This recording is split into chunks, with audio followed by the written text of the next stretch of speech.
folks, welcome back to the Lion's Den, and this is Methods of Movement. So we picked 6 exercises that directly translate to 6 movement patterns. So we have a lunge, a squat and a hinge, a push, a pull and a rotational exercise. These exercises are built just for you to take your time and do it. There's no rushing in between. There's 6 minutes for each exercise.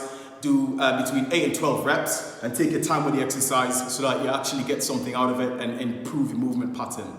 The first exercise I'm going to explain is the kettlebell good morning. So this is a hinge movement, and before we actually do the exercise, I'm going to explain how to hinge properly using a stick.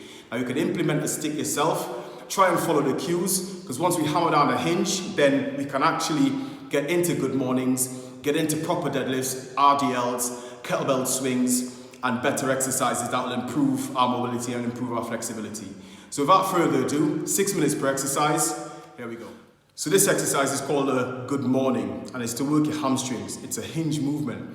So we're going to try and get good at the hinge movement before. So I'm going to use a stick. I'm going to place the stick on my back. One part's going to be on my head, other part's going to be on my upper back, the other part's going to be on my lower back. And all the way through, I'm going to try to keep these 3 points of contact.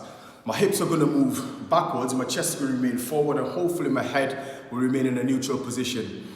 All the way through, I'm going to lean forward and you'll see my hips actually move back. I'm going to do these in these different positions so that you can see the different angles of it. My knees aren't going to be completely bent, they're going to be what's known as soft knees. So they're going to have a slight bend in it, but I should feel like pulling my hamstring. Obviously, dependent on flexibility, you may be able to get lower than others. If you do get lower than others, then there are other things you can implement to make sure you feel it in your hamstrings. So just watch how I do this exercise.